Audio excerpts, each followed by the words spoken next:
Hello and welcome to McIver's Grant Public Library's Fairy Tale STEM, where we ask you to use your science, technology, engineering, and math skills to solve a problem for one of your favorite fairy tale characters. Today we are doing our second video in our Emperor's New Clothes series, and what we're reading is the other side of the story version of the Emperor's New Clothes. It's called For Real, I Paraded in My Underpants. The story of the Emperor's New Clothes as told by the Emperor. This book was written by Nancy Loewen. She's the author, so she wrote the words. And it's illustrated by Russ, who drew the pictures. Aren't they good pictures? He did a good job, didn't he? It was published by Picture Window Books. For Real, I Paraded Around in My Underpants. I love that title. My name is Emperor Twill, ruler of the Kingdom of Pardonia. Did you just giggle? Did I hear a snort? Well, I should be used to it. After all, I'm the fool who marched down the streets of his city wearing nothing but his underpants. But I have to say, that totally embarrassing parade helped me save my kingdom. So please stop your snickering and let me tell you my side of the story. Let's find out the Emperor's side of the story. A while back, the Kingdom of Pardonia had a real problem. People were too nice. We had traffic jams every single day because everyone wanted to let every other person go first. Losing teams would always get one more chance, and ball games went on and on until the players fell asleep. Do you think it's possible to be too nice? There's some ball players that are falling asleep because the game takes so long. People didn't want to hurt anyone's feelings, so they didn't say what they really thought. That led to some very bad ideas. A water park for cats? Bad idea. Tarantula Day? Bad idea. Ooh, I don't like either one of those ideas, especially this one. My fingers are kind of twitching because that spider's right there by my fingers. That huge chocolate fountain in the middle of the town square? Very bad idea. Sure, I could have stepped in, but when everyone else is always smiling and agreeing, it can be hard to speak up, even for an emperor. And there's that chocolate fountain again. The day the town square closed because of all the flies, I knew it was time to make some changes. I couldn't do it all by myself, so I set about finding someone who could help me turn my kingdom into a nice but reasonable place. There's the Emperor, and look at all those flies. I don't think having a chocolate fountain in the town square is a good idea.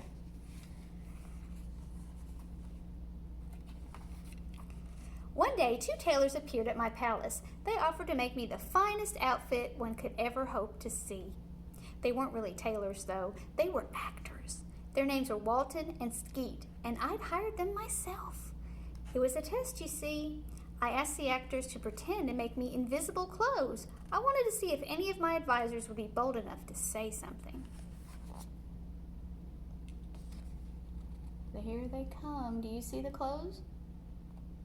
Look at the beautiful clothes on those hangers. Do you see clothes? I don't see clothes. These pages are sticking together. Walton and Street worked day and night. I checked in on them every so often and loudly praised their work. So many colors, I would say, and the pattern so enchanting. My advisors squinted and scratched their heads. What do you think? I asked my first advisor. Little beads of sweat popped up on his brow.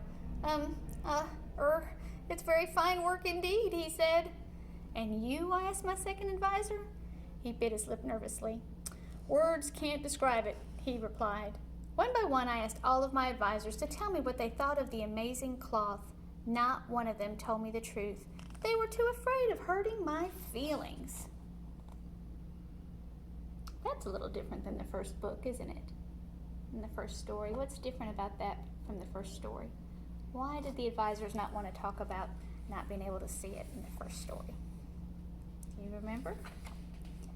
Soon Walton and Skeet started sewing the clothes. During a fitting, they pretended to fuss with a jacket, robe, and pants that weren't there, and no one said a thing except ooh and ah. Surely somebody in the kingdom knew how to speak up. I had to find that person, and I knew what had to be done. Oh no, what if finding the right person meant you had to walk down the street in your underwear? Oh my goodness. Let's see if he does it. I made plans for a grand parade. We had musicians and horses and jugglers and acrobats, and finally there was me. Me, Emperor Twill of Pardonia, marching down the street in my underpants. As I went by, people stared, but they clapped and bowed just like always. Would no one speak up? Was I embarrassing myself for no reason?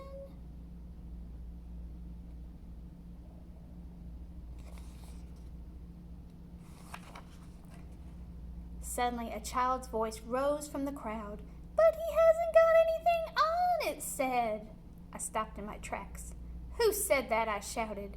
Me, I did. It was me, came the voice again. I made my way through the crowd, so eager to meet this brave child that I somehow forgot all about my clothesless condition. Walton tossed me a robe, a real robe. My outspoken hero was a young girl. Grown-ups bobbed around her with whispers of, shh, say you're sorry, and I waved them away.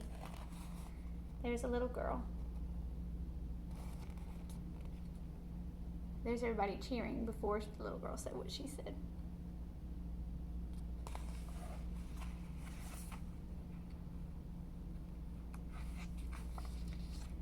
What is your name? I asked the girl. Frankie, she answered. Tell me, Frankie, do you think cats enjoy water parks? I asked. No, that's silly. She said cats don't like water. She shrugged. I think it's... He said, did you like celebrating Tarantula Day? I asked.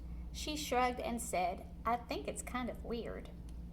What do you think about the chocolate fountain in the middle of town? I asked. She wrinkled her nose. Too many flies. That settled it. I found the one person in the entire kingdom who could help me turn things around. There she is, giving her opinion. It's good to tell your opinion, isn't it?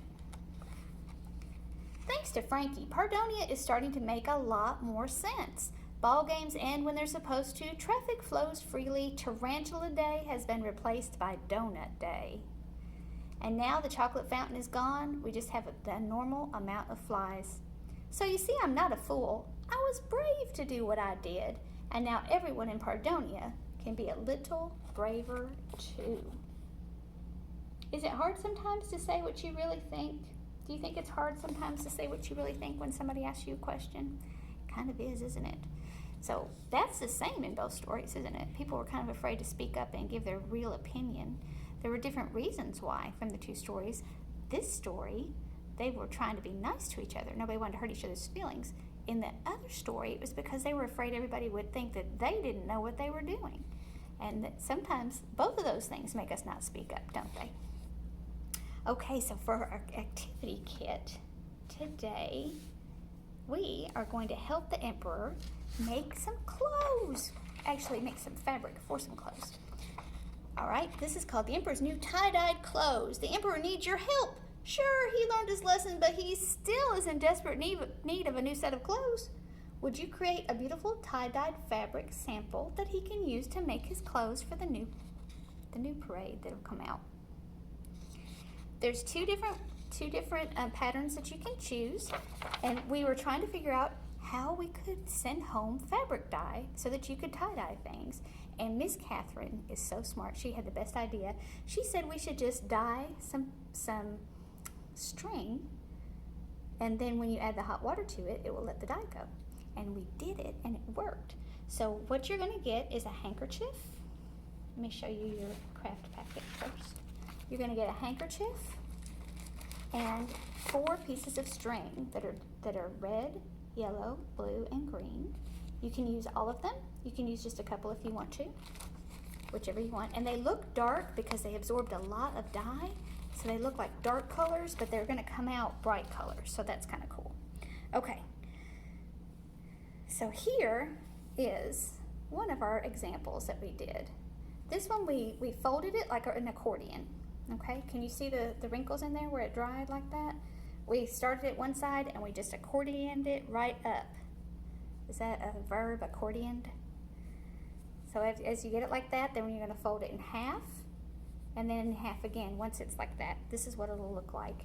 And then you can put your strings around there any order you want, and you don't have to do them like a fraction where they're all equal. You can do them all on one side, but as you can see, they're going to change the color, so you might want to do them separate. Okay, on this one, we filled the bowl with water from a coffee pot. So we made sure that we had an adult with us, and so we want to make sure that you have an adult with you when you do that, because that's hot water. So we put the water in first, and then we put the material with the string around it in. And you see how white this one is in between the colors? The first one I put the bundle in the bowl first, and then we poured the water on top. And do you see how the colors mixed in the water? And they made all of our handkerchief different colors. There's not very much white in there at all. So that's completely up to you, whichever one you like better. This kind of looks a little bit, it doesn't look dirty, but it doesn't look it's not that crisp white. Okay, the second pattern that you can choose is a spiral. And to do that, let me find, oh, I don't have it with me. Okay. In your packet, you will have a fork. You don't have to use it for the one that we just showed you, like this. But if you decide that you want to do the spiral one, you're going to lay it flat in front of you. And I don't have my fork because I left it on the other side of the room. You're going to put the fork down in the middle, and you're just going to turn it, just like you're eating spaghetti. And as you turn it, it's going to see how it's kind of making the material look like a spiral, sort of?